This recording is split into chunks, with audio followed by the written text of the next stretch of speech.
Welcome, travelers. I'm Josh. I'm Glenn. And I'm Lee Wanika. And this is Tabletop Journeys, where we will be your not-so-humble guides on the quest for RPG adventures. Here at Tabletop Journeys, we are all devoted role players and storytellers at heart, and we absolutely love sharing our passion with you. On our show, we feature diverse tabletop RPG systems, demonstrating them through actual plays and breaking down the rules to provide you with tips, tools, and techniques to help you navigate them. We also love bringing the content creators behind these games into the studio to give you a peek behind the curtain with relevant and insightful interviews. Let us help you get the most out of your story, no matter what game world or system you're playing, because detailed settings, heroic characters, diverse NPCs, and a focus on story over rules can make any campaign legendary.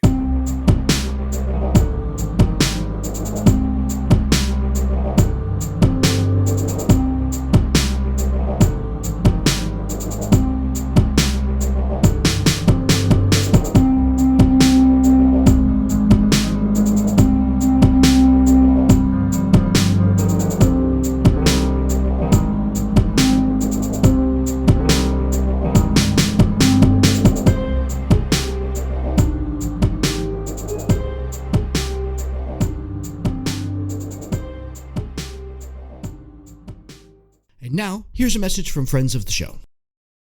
Hi, I'm Conan Librarian, and I don't have a podcast. I do, however, like most of us, have the need for a place to store, organize, customize, and create my tabletop campaigns, thoughts, and ideas. That's why you should check out obsidianportal.com. Customization that will match any needs you have, a fantastic community, and an experience in and of itself that will get your players engaged, not just during the session. obsidianportal.com. Your players don't just stay at the tavern. Why should your game just stay at the table? obsidianportal.com.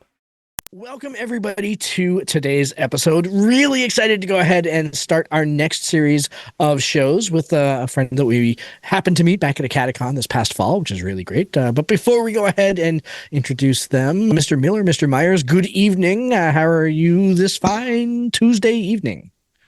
I am doing wonderfully. Thank you. Good evening to you. Good evening, Glenn. I have had an epic week and a half of gaming. Had the grand pleasure of running a culmination event for two of my ongoing home campaigns, both the Sentinels of the North and the Barstock Chronicles. Both are part of my Land of 18 series campaign world that I talk about all the time. The Northerners campaign, the Civil War came to an end. They defeated the king. They crushed the bad guy, the evil entity that was machinizing, if such a word exists, in the background, got his monologue out and took off for parts unknown. So there's a seed for a future campaign. The Barstock group, similar thing, in the ruins of a castle above their hometown. They defeat the enemy. They stop this huge ritual. Got to do that live at a table at Citadel Game Cellar. We had all kinds of terrain out there. Epic. Like, it was like 7 hours I was in the shop. Yeah, you were gone for a while. Everybody had great moments. It was just awesome. When that group got together, my youngest son was 10. He and my buddy's son, Nick, are now 17. Both are about to turn 18, about to graduate high school.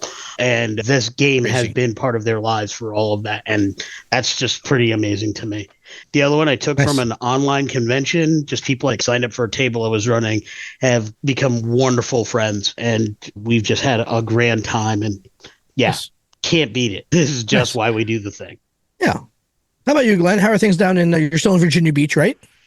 I am, at least for now. Next week, we are making the jaunt a little further south. Spoilers, Oh, my bad. We don't want to tell people in advance. We have no idea where we're going to be. Week. Yeah, that's. But I've been doing well. I've been to a place called Snakes and Lattes here in Virginia Beach. Twice now. The first night, my son and I got into their Learn to Play Commander Magic, where I learned to play the Commander format because I'd never played it before.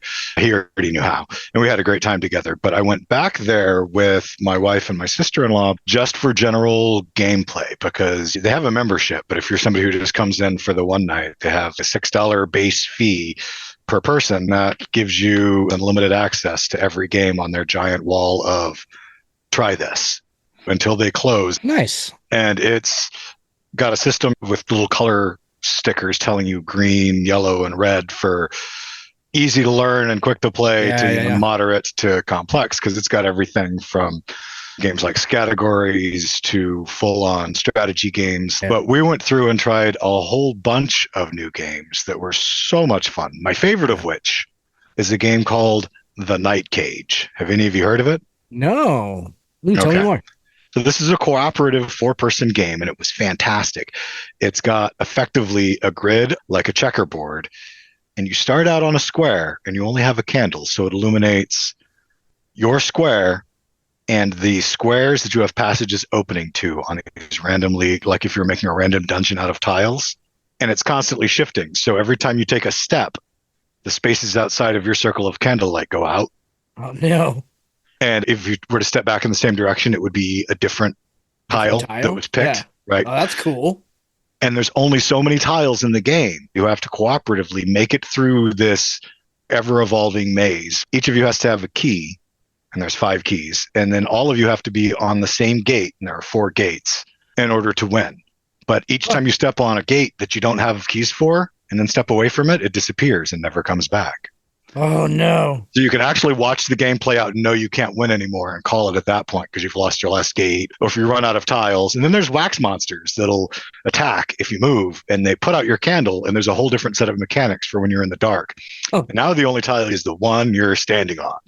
Oh, jeez. And it was so much fun. And it's got my game design mind spinning with alternative systems that I could build out of a little random generator tile game that could be so much fun. But it was fantastic. So if you get the opportunity to try it, I highly recommend The Night Cage. So that sounds awesome, Glenn. I'm going to go ahead and check that out because I've been really into collaborative board games anyway lately. So that sounds really interesting. Without any further ado, let us go ahead and roll on with the rest of the show, as much as we could talk about board games all night long.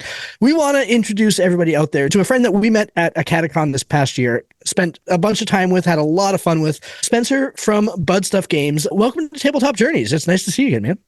Hey, guys. Yeah, thanks for having me. Really appreciate it. Yeah.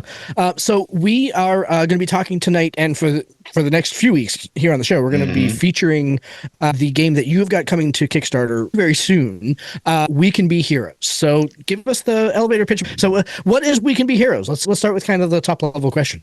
Who are you? What do you do? Yeah, exactly. Yeah. Yeah. So We Can Be Heroes. It's a fast-paced, hard-hitting superhero TTRPG.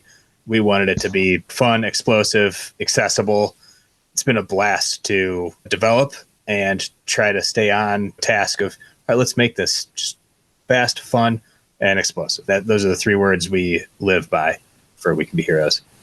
Yeah, we had so much fun sitting down at your table and playing. And as 3 pretty dynamic players, we found the gameplay was super fast. It was very effective. And man, you guys were just an awful lot of fun to play with too. Watching your brains like melt a little bit as we're playing through the adventure was, oh God, we just broke them. Uh-oh. Yeah, and a big takeaway for me was that it like really captured that comic book superhero storyline feel, everything from the environment to the story and the things you're interacting with. Yeah. And it was a whole lot of fun to play a superhero in that style of environment as opposed to going for the ultra gritty real world experience or something along those lines. It was a blast. Yeah. As a comic book collector for nearly all of my life, like I started collecting comic books when I was 4 years old, and I am a huge fan of the concept of a true 4-color comic book style. That doesn't mean other styles aren't fun. Some of that Galactic Hero stuff or even that gritty Daredevil, Marvel Knights, or early Arrowverse style. I love that stuff. It has great narrative capacity and fun to it, but it is a different feel. And I felt you captured the 4-color comic book world that I used to cut up paper bags to make action figures. I was broke as a kid. So I literally would cut paper bags to make action figures of every superhero I could find, just to be able to do the kinds of things you have in this game. And it really spoke to that kid who always wanted more supers. I wanted the bang, the pow, the zips, and the zaps. Yeah. And you have given that to me. And that's just in the first play test. Oh, yeah, that's awesome. Yeah, like we like to think of it as The Tick meets Grand Theft Auto with a little bit of Invincible, like a good Saturday morning cartoon kind of vibe. Yeah. Our illustrator, Max Bear, shout out to Max, has really helped us form our style and our brand and helped us shape the game around that too. We want it to be wacky and fun. You can still play the dark and gritty stuff with the system if you want. That's not necessarily what this is here for. All right, gents, I guess we are up to the initiative portion. So fan roll dice to the ready, and let's see what we got here. Big money, no whammies. That's an 8 for me. 11. Glenn, you and I are going to roll off because I Nice. also You gonna have roll an off 11. on my episode. Yes. I know, Yes. right? We don't have those often. Let's all see. Well, once again, I must chant big money, no whammies. 13. You got it, Glenn. You took me. All right, Glenn, Okay. first question of the round's up to you, sir. Fair enough. We just talked about the basics of the game. So our audience is already aware that we're talking about a fun comic style based superheroes game that's going to have the puns and the quips and the crazy. And the playtest that we did at a Catacon, in that, one of my favorite things in how the mechanics worked that really made the game stand out and shine to me was the hero's moment. And my character, the Night Shift, who was a Nightcrawler phasey kind of character, achieved one during the game, and it was explosive, exactly like you describe it. So as you were talking about fast, fun, explosive, I was astounded with how powerful that hero's moment can be. So could you talk to us about that hero's moment mechanic, the inspiration behind it, how it works in the game, and what it means to your hero to have one? Absolutely. Yeah, that's a great question. So the hero's moment mechanic, I was doing an MCU rewatch just to do research. And in every single one of the movies, the hero fails at some point and they learn from that failure. It's a super important part of any superhero's journey. So once per level, when you roll a natural 1 on like a talent check or a superpower attack, weapon attack, gadget attack, really anything you can get a natural 1 on, you gain a hero's moment. So you roll a D12. And there's a hero's moment table that you reference. The one you got during that demo was the best possible one you could get, where it's a superpower attack at 5th level, essentially, with no cost of hero's favor to you. So you absolutely wipe the floor with one of the big bads in that demo. And it was Iron Man snapping with the Infinity Gauntlet. It was like, yeah. They showed up and poof, they were dead. Yeah, it was crazy. It was awesome. And so that's where that comes from. Just like every hero fails, they should learn from that failure and get something to kind of boost their confidence in the future from what they've learned. I love it. And I love encapsulating that piece of a hero's character arc into a game mechanic because it totally makes sense. We get a lot of fail forward mechanics with rules light systems like Powered by the Apocalypse, etc. But seeing it come in and have a direct narrative effect on the game and the hero, because that's going to become part of their history, their ongoing backstory and their character's development. That's fantastic. And I felt it as Night Shift. That was a powerful moment for me and the character at your table. It was awesome. Yeah, we've had people that fail miserably at saving civilians, and that's like a heavy moment on any hero. Talk about getting dark and gritty. When a player's like having a really good time and they're messing around and roll a nat 1 on that, and it's, oh, hey, at least you got a hero's moment, buddy. As you were discussing that and how that came from the MCU, I was thinking about Thor when he hit Thanos. Thanos said you should have gone for the head. And then the next time Thor is in that position, he just whoop, and everybody's like, what? He goes, I went for the head. He learned that lesson one time, and he was all done with anybody trying to teach him again. Yeah, that's a perfect correlation there. All right, Mr. Miller. So I have a whole bunch of questions. I know one of them will absolutely not be snakes, so I'm going to save that for last. But what I was going to say here at the early stage of our interview with you, and we've known each other now for several months. We've talked several times, communicate a fair amount. But one of the things that dawned on me that I had never asked you and the rest of the team was, what's your story? Tell us your story, how you and the team met, eventually formed BudStuff Games, and lead right up to the beginning of We Can Be Heroes. What's your superhero origin story? We're on issue 1 of our 4-part miniseries. Go. That's awesome. We started playing D&D together. So we've got 6 people at BudStuff Games. It's me, Smiley, Pete, Ryan, Mikey, and Jesse. And it started off with Smiley moving to Athens, Ohio from Texas. Me and Pete were working at a guitar shop, a supply place. Shout out Stu Mac.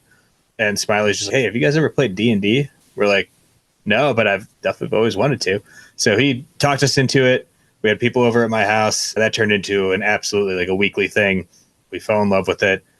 Cut to a few years later, I moved back up to Northeast Ohio, start hanging out with Mikey and Jesse a whole lot, get them into D&D. Me and Mikey were looking for a superhero version, essentially, like any tabletop game that could do what we wanted to do. There's 100 other superhero TTRPGs out there, and a lot of them are really good, but none of them were what we wanted. They were either too crunchy, too narrative-based. Looking at Mutants and Masterminds, super crunchy, very expansive system. And then Masks, which is on the other end of the spectrum there, very narrative forward. And we wanted something in the middle. So we spent the next 2.5 years just building our own, then turned it into a business. I just started really ripping away at the system during the pandemic. The first playtest we had, we were like, this is actually pretty cool. All right. And it's come a long way since then. It was probably hot garbage. If I ever look back at that document, I've got it saved somewhere just in case. But Your hot garbage is somebody's entree. I'm telling you what. It tasted good enough you kept going back for seconds. Yeah. Yep. I really love that story. We talked to so many people whose story begins with somebody just said, hey, do you want to try something? And we said, yeah, let's give it a go. And we enjoyed ourselves and we kept going with it. So much so that I think that might be, in all its variations, the origin story for nearly all the content creators that we talked to.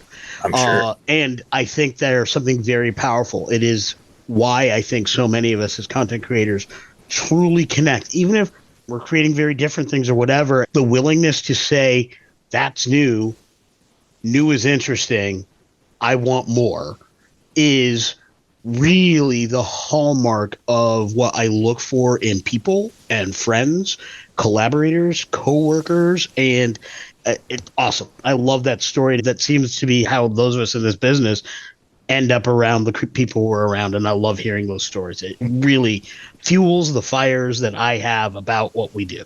Beautifully said. Yeah. All right, I guess that gets it to my turn here in round one. We've talked about the game. We've talked about your story. I want to get into the Kickstarter. So the Kickstarter launches on the 20th, right? Yeah. So about a few days from now, I think it's the Tuesday after this episode is going to come out. So what is going to be in the Kickstarter? What's the base offering? What are going to be some of the add-ons? Like, what's going to be in the campaign?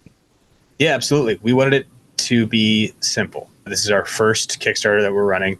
We're very fresh in the industry. So the advice we got from a lot of people who have gone through this were just keep it simple, offer what you know you can complete and get done. We're going to be offering the book itself. So we got the PDF version at the lowest tier and then the hard copy. So it'll be a hardcover 8.5 by 11 inch book, complete with a amazing fight scene that Max Baer illustrated. It is ridiculous. It's an all-out melee.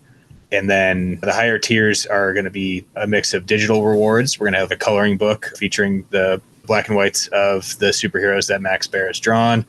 We'll have higher tiers where you get to play sessions with the developers, build NPCs, and even a high tier where you can build your own superhero or supervillain, name them, get to design their abilities and stuff. And then the highest tier is to have Max Baer do a custom piece for you. And there's only, I think, 5 of those available, just Nice. because of the timeline for him to make it happen. Yeah. Keep it pretty simple. Yeah, I mean, having done a few Kickstarters now under our belt, I totally appreciate the simplicity. Being able to put together tiers that you know that you can deliver, I think that's really important, especially for your first one. So it sounds like you're approaching it the right way. So cool. Love the idea of a coloring book based on your custom art. That's really cool. That's yeah. fantastic. Yeah, that's a great idea. And it's so on brand, too, because it's like when you guys talk about being able to go ahead and color them and paint them on its own, you're giving people that. And that's awesome. I love that. That's a good point. We just thought it was a cool added bonus, but I didn't even think about it. I give it to my kid and they can fall in love with these superheroes. Make each coloring page a comic panel with a little bit of dialogue and stuff in there just to bring it all the way home.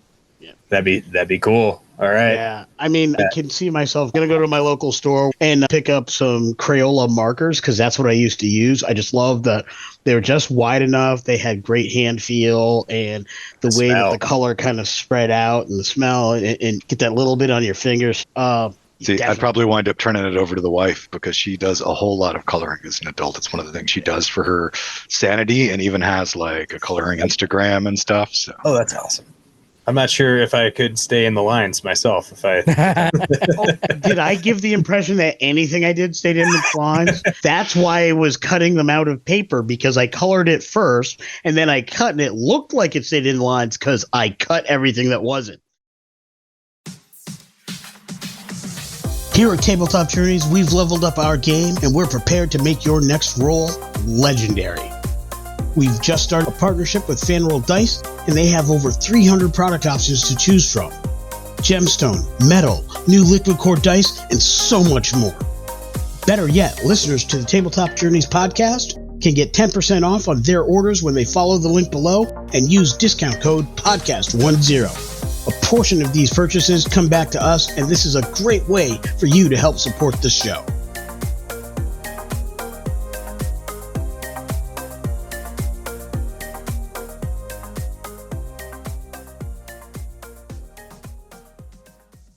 All right, fan roll dice to the ready, gentlemen, for round number 2. Well, that's a 14 this time. Maybe. Josh, you and I are rolling off today. I get 2 roll-offs on my episode. Wow. and I got a 10, so I'll be last. All right, So Louis, sad. Let's go. you get Damn to go next. I might not. I rolled a 2. I rolled a 1. Oh, Wait, I get my hero's moment. You D12. do. Let's see. Oh, it's, Uh, isn't that yeah, a D12 on that one? It is. he's Yep, rolling yep, a yep. D12. But Fan roll it- gods, be good to Liwanika. All right, that's a 3 on my hero's moment. Let's see. When an attack or effect causes me to take damage, I may choose to remove the damage. That's cool. So I basically just got my soak power. So your words can't hurt me. I'm good. I'm still healthy. I still don't get to go first. At least Yeah. at least I'm But you soaking could get it. hit by a truck this turn, and you'll be fine. Exactly. Fair Exactly. enough. Yeah. There you go. Well done bringing the hero's moment in. That was fantastic, John. Always be closing, right? So yeah. Exactly. With all this frivolity, let me get back into some mechanics. Some, Let's get to the heart of the matter here, because we're a serious A podcast. very serious show. For sure. Now, I'm just interested in the development of the game. Superhero games are very cool and they're fun. You mentioned several that you've tried, looked at, played. I know Glenn and I have spent a lot of time. We did a lot of GURPS, which was towards the crunchier side, certainly on the character gen piece. Maybe less so in the gameplay piece, but certainly on the character gen piece, it hit crunch. And that was more of, there are way too many options here, right? But then we've also played the Palladium Supers, and we played a fair amount of that. And I really like the Palladium system in general. That's got a lot of crunch, though. Palladium does in general. But very crunchy, even for a veteran character maker like myself. Fun to play, but it is not a 4-color world. It just isn't. That's just not the nature of that game. GURPS, like you said, could be, but has its challenges just like the others. So it dawned on me that since you wanted to build a game that was fast, fun, and explosive, what was the very first power or mechanic that your team developed for the game? What was the thing you said, this is going to help me get to that goal? What was that first one that you guys worked on, rolled into, and said, yep, this is the thing we're doing? That's a really good question. And I'm trying to remember, I wanted to break out superpowers into archetypes. So there's 6 available. There's strength, agility, intelligence, psychic/psionic, nature, and particle manipulation. So those are the 6 archetypes that I came up with. And then obviously there's got to be superpowers that you can get underneath each one. The first one I came up with was Big Mad, which is Hulk inspired for sure. You go into a type of rage with some semblance of a barbarian from D&D 5e or something like that, but with enough spin on it where it's not that. At first, it probably was almost just that. And then as we developed the game and came up with more mechanics, it was just like, all right, this is so much better now. I think that was definitely the first thing that like popped into my head. This is an easy one to knock out, right? You're going to get angry, you're going to get stronger, and it's going to increase your strength or your attack in some way. And then from there, it was just like, all right, what do we do next? What else is in the strength-based archetype? And then you move down to agility. Okay, got to have the speedster, right? Like, boom, you're in there. And then to intelligence, I wanted some Iron Man type stuff. You know, I need a Tony Stark, a Reed Richards in there. And then from there, I was like, shoot, now I've got a Reed Richards type, but his superpower isn't stretching. It's just he's super smart. Where do I go from there? So then that brought in secondary powers and auxiliary powers and innate abilities to really round out the whole character creation process. As you guys experience or will experience, I don't know if this is airing after or before. It's timey-wimey, but it's okay. We've created our timey-wimey, characters for the AP already. Yeah. So you saw that level 1 is a bit of a slog, but it's not super crunchy. And once we did level 2, 3, 4, and 5, it was like, oh, okay. Yeah, I mean, And it wasn't any more than you would have in any game where you have a lot of options to customize your character. You had to read through the options to make the best choice for you. It's not that it was crunchy or chaotic. It was just processing a lot of information from a new game, and there's nothing wrong with that. Yeah. Perfect. Okay. I would That's a good definitely say that, and we'll probably talk about this when we do our full-on review afterwards, but I would definitely say that, like Glenn said, with many games, if you have an entire player base that has never played the game before, character generation takes longer, period. Right. That's just the nature of what we do. It doesn't matter if it's something as simple as D&D Beyond and 5e, or any of the various Powered by the Apocalypse games. If somebody has never done that game before at all, regardless of how many other games they have done, it is going to be challenging because they're going to ask tons of questions about every possibility, about every option, and you cannot make that entirely streamlined. That's one of the reasons why they generally suggest bring pre-gens to conventions, because you cannot streamline that for people who have never played that game. However, that doesn't mean it's overly crunchy or too much. As the person who probably asked you the most amount of questions, I can tell you most of that is because my mind naturally thinks, if I do this, then what? So I am asking questions not because anything I'm looking at is confusing, because I need to know what the potential results are. What avenues does that open? What avenues does that steer me away from? What avenues does that choice close off? No matter what game you have, that happens. Generally speaking, if you've got all new players and you're building characters with them, if you build 3 or more people in an hour, you're golden. That's a streamlined system. I think you did a fine job. I don't think it was overly crunchy. I just ask a boatload of questions. That's just me. High praise. As long as we've got it somewhat streamlined, we'll be happy. Like you said, you got to make decisions at level 1, and it's just like, all right, what doors does this open? What doors does it close? Very well said. Yeah. All right, so I've got the next question here. And Spencer, I wanted to talk about your playtest process and your iteration process getting through the rules, because being a computer programmer, one of the things I noticed is that the playtest packet that we got, I think, was version 9.4 of the rules, something like that. So that tells me you guys have been iterating this for a really long time. And I think that this would be really important information for folks that are out there looking to go ahead and create their own game, design their own system, and talking about the amount of iteration and change that a brand new game goes through. I mean, we can tell you the amount of times that we write and rewrite stuff for the content that we produce. We're in the middle of the writing for the Factions book. We're starting to go ahead and read the 100 pages that we've all kind of thrown into the pot here to go ahead and make sure that we pull out the gold. So I wanted to talk a little bit about the iterative process that you went through and what were the big lessons that you learned from that process. How do you decide when to get rid of stuff? Nick, at what point, when do you decide to make major changes to the rules? If it's version 9.4, that tells me that you've gone through some major iterations, not just minor iterations. What do you consider the difference? When do you decide that something needs to be massively rewritten? How do you decide when to go ahead and keep stuff? That kind of thing. That is a very good question, a very insightful question. The process has been super involved. So we playtest weekly, sometimes twice a week when we're lucky to have that availability. All of us have full-time jobs and stuff. Yeah, so it's always through playtesting, and with 6 people involved, there have been, of course, some heated debates on many things, especially when we move to a big change. So it just boils down to playtest. A good example would be rolling for talents. At first, it was just straight up ripped from the D&D 5e table where you roll for the categories, and then it determines within that category what modifiers you get.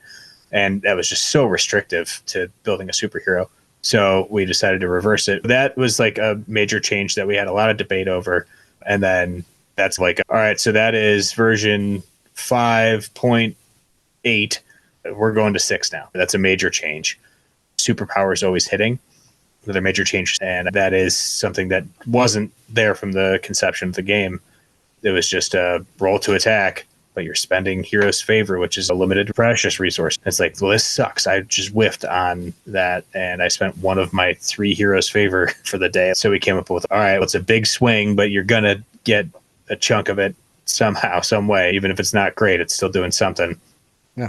Again, that was another a big change. So that brings us to version 7 or something. Yeah. So it's just playtest, better a mechanic, or scrap it, or dial it back. If it bogs down combat or role playing or anything like that, we got to get rid of it. It's supposed to be a fast paced, fun game that you can play an entire campaign or just a one shot and have a blast. Towards that end, and I know we mentioned it at a Catacomb when we spoke live, that scenario that we played, that would have been the end battle scenario. That played out in about an hour, if memory serves. Like, not, yeah. I doubt it actually hit a full hour, but it might have, just because we're cut ups and we like to yuck it up and make like. We had extra role playing time to everything we do too. Yeah, we as come well. up with the conversations and the ideal. weirdness. Yeah. Yeah, and crazy 80s music and action movie jokes we always do. But for the end battle of an adventure, even though it was just a one scenario, for that to be concluded in about an hour, and this is coming from the guy who did one of those, and the whole session took 7 hours. At a Catacomb, we played an earlier version. I don't know if we were playing 7 or 8 at that point, but you're at 9 and change now. So I can tell you were really dialing it in and getting to that fast pace all along. So the fact that what we're about to get into is going to be even faster is something I'm really looking forward to. And also putting on my creator cap, learning from, because if you know somebody's got a process that dials it in, even if you're not doing that exact same thing, all you can do is get better at what you got to do to dial yours in also. So a lot of my questions will probably be more because my mind is going, how do I use this? Yeah. How do I get this in? All right, that's hot. How do I take those notes? Or can you say that again real quick? Yeah, that kind of thing. Glenn, before we carry on to your question, I want to ask a brief follow-up question. Okay, And since go I'm for a it. natural one, I want to go ahead and use my heroic powers to go ahead and... I'm really mad at you, but I can't hurt you about it. So go ahead. Yeah. And Spencer, this is more just because I feel like there has to be something that wound up on the cutting room floor because it just didn't feel right. You couldn't make it work just right. And that probably like sticks in your craw just a little bit that you couldn't get it right. What's the one that you had to cut out, but every time you look at the cutting room floor, you see it there, you're like, oh man, I'm sad that's there. That's another very good question and a good follow-up to this. It's got to be magic-based superpowers. So time control. We wanted Doctor Strange, like those abilities in this game so bad, and we just don't have the time to figure that out now with where we're at. We're about to launch the Kickstarter, and then it's going to just be playtest what we have until there's no such thing as a perfect game, but get it to a place where like, all right, so that's on the cutting room floor. Hopefully we'll be able to revive that into an expansion or something like that. Yeah. Like here's 6 magic powers that are just like totally badass. It's all thought out. I can imagine that's tough. And in a game where you have superpowers, also deciding a magic system. That's a really great example, actually, because I can imagine how much of a pain in the ass that would have been. Yeah. But additional powers or archetypes that come up are great ways to expand your game and have expansions come out. Exactly. Yeah. It's fantastic. Yeah, we will have a stretch goal where we will try to make like 2 to 3 more superpowers. So that might, if we hit that stretch goal, then I'll put that time in for sure. I'll stay up till 2 a.m. every night if we get like an extra 5K or whatever. Sure. Nice. Yeah. If I may, Tabletop Journeys is here to help you get some playtesting done. When you are ready to hit that, whether it's as a stretch goal for this or your next expansion, you got the number. # call your boys TTJ. Hell yeah. Much appreciated. Yeah. So my question for this round kind of touches on both Leonika's and Josh's, just because of the way that the answers went. Not because of their questions, but because of Spencer's answers. I was almost snaked or partially snaked twice, but I've come up with a way to make it still work. One of the things I wanted to talk to you about, because we had just done the character creation with y'all, and it was a blast to come up with it. When I first started out, I couldn't see the big picture because, again, I'm learning the rules, right? So I'm like, pick your main superpower. I know I'm going to be a speedster, so that was a no-brainer, and I got it. I'm like, okay, but now how does the rest of my character come together? But then as the character creation process went on and we added on innate abilities and auxiliary powers, and then the last one we added was a secondary power that I didn't even see coming. I'm like, oh, this is cool. How do I work this in? And then explain it and how my character works. And in the end, I came up with, by the time I was done, a speedster that's similar to a lot of the speedsters I've been a fan of forever, because it's one of my favorite superhero types. Oh, yeah. Huge fan of the Flash and his many incarnations and Impulse. But the way that the damage absorption power worked in my mind with kinetic energy and the speedster power just created a whole new hero type for the way that I'm going to wind up playing Twitch when we get into our actual play. And it really brought home for me how versatile the way you've split the archetypes and then the different window dressings and the secondary power that are going to go on to how your character interacts with the world through their superpower, far beyond the simple name Speedster implies. And when you're talking with Lee Wanika's question, you were talking about that a little bit because you brought up the secondary powers and the innate abilities and how they let you finish fleshing them out. And then when we were talking about Josh, you hit the magic-based powers and Doctor Strange and not being able to build that and it winding up on the cutting room floor. But all of those don't answer. They just inform my question of, yeah, a lot of preamble, I know. But as you're going through playtesting, part of it has to be not even in gameplay, but just in hero builds, taking existing superheroes that you and your coworkers, co-creators are fans of and being like, all right, let's see if we can build them with this system of powers and innate abilities and auxiliary powers and secondary powers that we have. Let's see if we can do this hero justice. Assuming that I'm right, my question is, what are some of your favorite builds that you felt the classic superhero came out that really did them justice? And how did it come out through the rules? And then as an alternate question, which ones have you found you struggle with? Obviously, Doctor Strange is one, but the system has got a huge potential for variation and uniqueness between heroes. But I know there's got to be areas where you struggle a little bit to recreate something from the comics or from a movie. So could you talk to that a little bit and talk to us about the different builds you've come up with and the ones you've struggled with?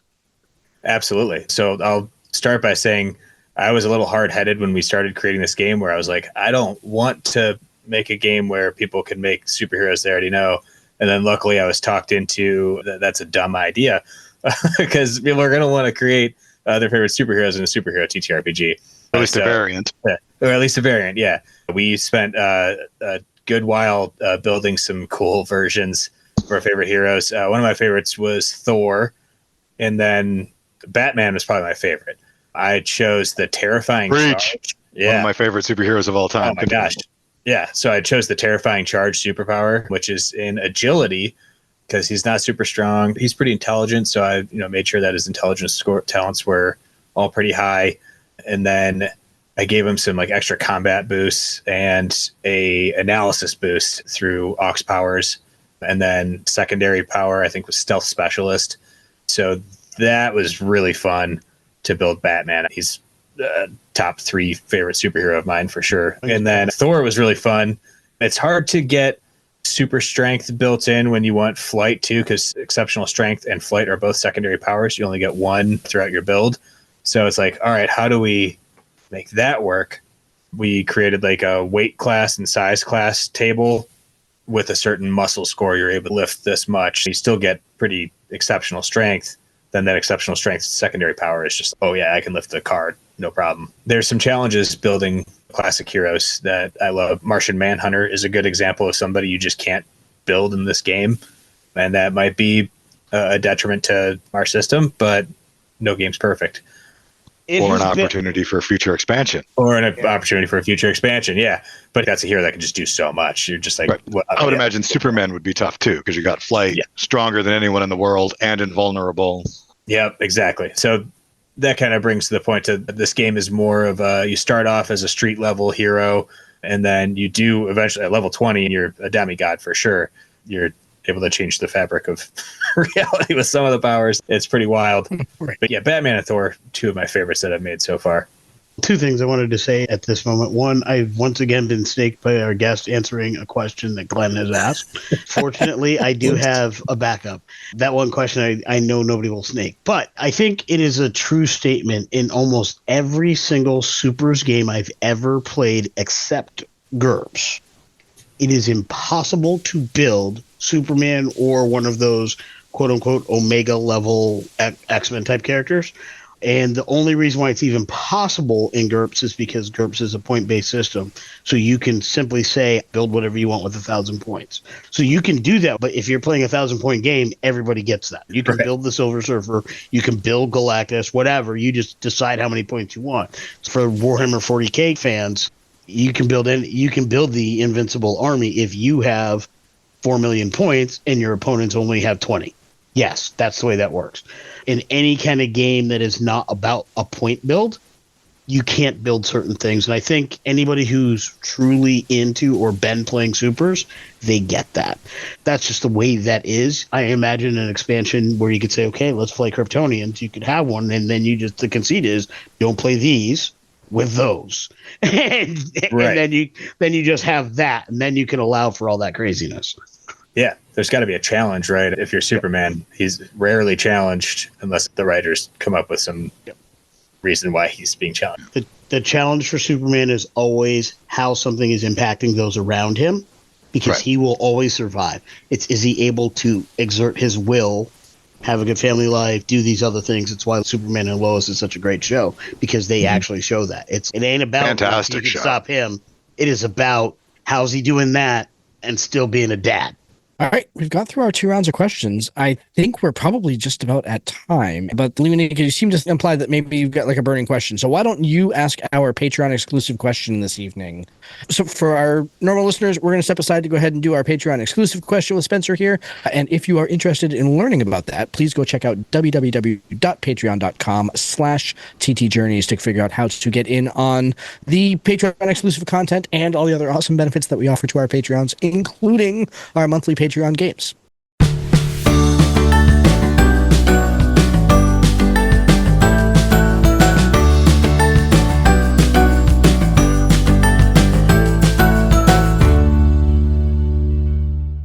All right, Spencer, it's awesome having you back on. Awesome to see you again, man. It really a good time. Yeah. Let our audience know. So first of all, where can they find BudStuff Games, and how can they go ahead and find the Kickstarter when it launches in a few days? Absolutely. BudStuffGames.com. That's our website. BUDSTUFF games.com. That'll have 1,000 links pop up right away to take you to our Kickstarter page. Perfect. Yeah, you can follow us on Twitter, Instagram, Facebook, Threads now. It's the new one. Nice. And just find our Kickstarter, follow it ahead of time so you can get notified on launch. Those numbers are always great to see climb. We're at like 438, I think last I checked, 435, something like that. Awesome. So we're getting some good traction there. That is hot. Yeah, we're real excited. Spencer, thank you very much for taking some time this evening to go ahead and speak with us. Really looking forward to getting together in a few days here to go ahead and run through another scenario. That will be appearing on the channel here very quickly. So again, just for everyone out in the audience, tonight was the interview portion. Next week starts the character generation piece first, and then some actual play running through scenario with them. And then after all that is done, Glenn, Leonika, and myself will come back to review the gameplay and review the book and everything like that. Spencer, it was awesome to go ahead and talk to you. Thanks very much for taking some time to go ahead and chat with us over here on Tabletop Journeys. Yeah, thank you so much for having me. Really appreciate it. Yeah, absolutely. And really great luck on the Kickstarter. We'll be watching when it goes live next Tuesday. Thank you. Absolutely. I can't say enough how much I love what you guys have put together. You and the whole team just really have made a wonderful game that has been so much fun for us. I can't wait to get to play it some more and to keep being able to play it on a more regular basis. I'm going to be the king of the castle when I bounce into my local game store and say, hey, We Can Be Heroes. Let's do this thing. All right, everybody. Thank you very much for listening. Make sure you go to Kickstarter, check out We Can Be Heroes. I was just follower number 444, so really looking forward to go ahead and picking this up when it comes out. So thanks again, Spencer. Thank you, everybody, for listening. And we'll talk to you again next week when we will get into the actual gameplay of We Can Be Heroes. Until then, have a good night, everybody. Later. Good night, all. Thank you for joining us. This has been Tabletop Journeys. We would love to hear your feedback on our show today. Join us at www.ttjourneys.com, where you can subscribe to the blog to leave comments and see all the content that we publish beyond the podcast. You can also stay in touch by subscribing to our Twitter, Tumblr, or Instagram at TT Journeys, joining our Facebook group, Tabletop Journeys, or by sending an email directly to podcast@ttjourneys.com. Our full episodes come out every week on Friday, and every Tuesday features actual play and gameplay showcase episodes. Looking for early access? You can support the show and get episodes before everyone else at www.patreon.com/ttjourneys. Check it out today and see all the awesome benefits we bring to our supporters. Lastly, if you're listening to us on Stitcher, iTunes, Podchaser, Spotify, or Audible, we would really appreciate it if you would like and subscribe to the podcast on that platform. Thank you for listening and for being a part of our growing community. And we bid you fair tides, friends, for legends await.